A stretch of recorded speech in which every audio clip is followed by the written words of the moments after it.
Il est 8h18, c'est Nico Saliegas. Le président de l'Association des maires de France, François Barouin, et votre invité Audrey Caspo-Mara. Bonjour François Barouin. Bonjour. Président de l'Association des maires de France, dont le congrès débute aujourd'hui sans Emmanuel Macron. Pourtant, l'an dernier, il avait promis. Je m'engage à une chose, c'est à venir chaque année rendre compte des engagements que je viens de prendre. Parce que c'est cela, l'esprit de responsabilité dans la République. Vous dites que les maires regrettent son absence. C'est parce qu'ils sont déçus de ne pas pouvoir le huer ? Non, d'abord tous les congrès en général sont agités. Moi-même comme ministre du budget, j'étais venu au congrès, on avait pris des mesures difficiles et ça avait un peu secoué, c'est pas très grave. Mais il aurait été mal accueilli, il y avait de fortes chances. Est-ce qu'il a eu peur de venir ? Il aurait été accueilli de manière très républicaine, très respectueuse. Il y a beaucoup d'impatience. Il y a beaucoup d'incompréhension, mais il y a aussi beaucoup d'attentes. Il est invité quand il veut. Mais vous l'avez vu il y a 15 jours, est-ce qu'il vous a dit pourquoi il ne venait pas ? Il ne m'a pas dit pourquoi il ne venait pas. On a pendant plus d'une heure discuté des sujets de discorde, de forme comme de fond. On a des difficultés, des tensions, des mauvaises manières. Le balance ton maire qui avait été relayé par ses équipes, je lui en ai parlé, resté en travers de la gorge. Il y a beaucoup de souffrance également.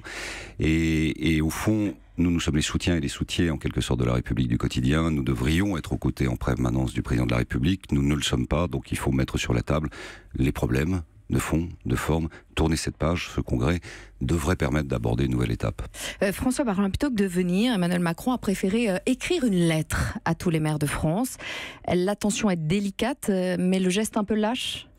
Je ne dirais certainement pas cela. Le président de la République a le droit d'écrire à tous les maires. Vous l'avez lu cette lettre ? Je l'ai lu, bien sûr. Qu'y a-t-il dedans ? Il y a l'affirmation de ces trois piliers sur la préservation des dotations, sur des engagements qu'il souhaite tenir pour les bassins de proximité. Le problème, c'est que factuellement, ça ne répond pas toujours aux orientations qu'il donne. Et c'est ça la difficulté. On a des tensions de nature, de forme, comme je l'ai dit. Lorsque les maires défendent les emplois aidés parce que c'est la dernière bouée de sauvetage pour des gens qui sont en difficulté, on leur répond que c'est des clientélistes et qu'ils achètent des voix. C'est insupportable et c'est insultant. Lorsqu'on dit il y a quand même une baisse des dotations, ce qui factuellement est vrai, puisque les 2 tiers des communes ont perdu de l'argent. Emmanuel Macron dit l'inverse. D'abord la taxe d'habitation, si vous le voulez bien. Je voudrais juste terminer. On nous explique qu'on raconte des carabistouilles. Donc le problème des carabistouilles, c'est que c'est plutôt à l'intérieur du gouvernement que dans la manière dont nous, on reçoit d'une certaine manière l'argent pour financer les services publics. Alors, dotation et taxe d'habitation. D'abord, la taxe d'habitation, la suppression. Il paraît que vous en voulez beaucoup à Gérald Darmanin d'avoir révélé aux Français les noms des maires qui ont augmenté le taux de la taxe d'habitation. Le ministre des Comptes publics n'avait pas le droit de leur dire la vérité ?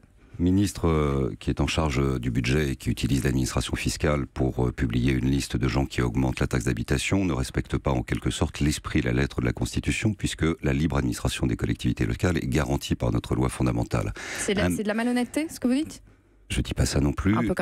Pas du tout. Un maire qui augmente ses impôts ne le fait pas pour faire plaisir à un gouvernement ou faire déplaisir à un gouvernement. Un maire, en général, il les augmente parce qu'il a des projets, parce qu'il a des devoirs, parce qu'il y a une structure qui est lourde, peut-être parce qu'il y a une dette qui est structurée avant lui. C'est pour cela. Et quand Emmanuel Macron cherche à augmenter le pouvoir d'achat des Français en baissant de 30% la taxe d'habitation, vous ne trouvez pas normal qu'il se défende contre les maires qui sabotent sa politique ? Alors ça c'est... Il ne sabote pas. Un maire augmente ses impôts, il est indépendant, il a un mandat, il est élu. Une commune, c'est pas une succursale de l'État. Emmanuel Macron aussi est élu. Une commune, c'est pas une succursale de l'État, encore moins une filiale. Les maires, c'est des élus, ils sont mandatés, c'est pas des fonctionnaires. Ils sont pas là pour avoir le petit doigt sur la couture et agir sur ordre. On est des agents de l'État dans certaines missions et on est élus, mandatés par les électeurs. Donc on ne touche pas à la taxe d'habitation. La taxe d'habitation, vous aviez déjà presque la moitié des Français qui la payaient pas. Donc ceux qui la payaient pas verront pas grand-chose sur l'augmentation du pouvoir d'achat. Et si on va sur ce terrain-là, l'addition de la CSG et des taxes crée, à mon avis, plus d'interrogations aujourd'hui dans l'actualité sur l'avenir du pouvoir d'achat que la mesure de la taxe d'habitation. François Barouin, vous accusez Emmanuel Macron de baisser les dotations en collectivité. Mais si je me souviens bien, à un moment donné, vous avez soutenu François Fillon à la présidentielle et dans son programme, il prévoyait de baisser de 7,5 milliards les dotations. Pourquoi reprocher à Emmanuel Macron ce que vous alliez mettre en place avec François Fillon ? Non, puisque vous faites appel à votre mémoire, je vais faire appel à la mienne et puis on va la partager ensemble à cette antenne. Lorsque j'étais chef de file des législatives, pour la droite et le centre, nous avons corrigé le projet de François Fillon, nous avons annulé les propositions d'augmentation de la TVA et nous avons ajusté le tir sur l'effort demandé, ce qui est normal, à toutes les sources de dépenses, dont les collectivités locales et les communes. Un effort demandé, mais qui n'a rien à voir avec celui qui est proposé, c'était d'ailleurs la moitié. Emmanuel Macron dit qu'en 2018, les dotations des communes rurales ne baissent pas d'1 centime, donc il ment ? En tout cas, ça ne correspond pas à la réalité. Vous avez plus de 22 000 communes qui ont perdu des dotations. pas exclusivement, tout simplement parce que c'est pas parce que vous gelez, c'est de la technique, mais j'y vais très court. Oui, c'est pas parce que vous gelez la dotation. C'est pas parce que vous gelez la dotation. Et d'ailleurs, la dotation, c'est pas une subvention, on fait pas l'aumône. La dotation globale, elle a augmenté de 80 millions d'euros en 2018. Elle a été gelée.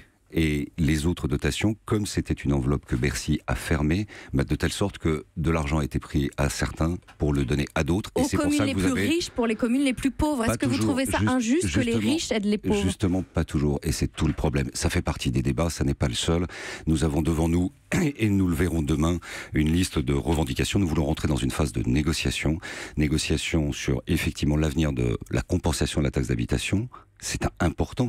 Et c'est pas les maires qui refusent de serrer la ceinture, c'est de l'argent pour financer des services publics, pour développer des territoires.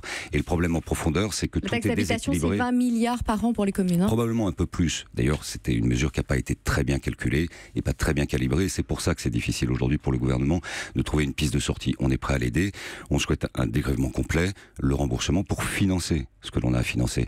On a devant nous une révision constitutionnelle. On veut consacrer la commune. La France ne peut pas se résumer à une grande capitale dont nous avons besoin et 6 métropoles. Elles sont en train, ces métropoles, de fonctionner comme des aspirateurs qui prennent toutes les énergies de tous les territoires.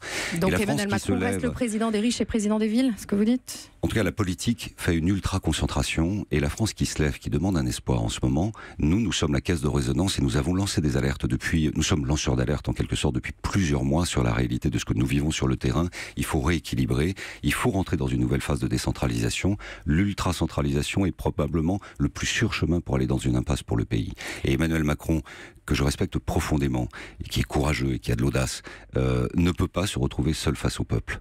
Les maires sont là pour être des acteurs du quotidien, on n'est pas là pour soutenir sa politique, mais on est là pour assurer la cohésion sociale, et c'est difficile. La moitié des maires annoncent dès à présent qu'ils ne se représenteront pas. Ce sont les fantassins de cette démocratie du quotidien. C'est très préoccupant, et on ne peut pas rester sans bouger. À l'Élysée, certains vous accusent, François Baroin, d'organiser la révolte des maires et de ne pas être un partenaire fiable, en gros de faire de la politique politicienne, puisque vous êtes de droite. Pas sûr que ce type de compliment soit le meilleur moyen de renouer un dialogue dont j'avais compris que le remaniement était fait pour restaurer la qualité des relations qu'il y avait avec les collectivités locales. Mais mettons cela de côté, ça n'a aucune importance.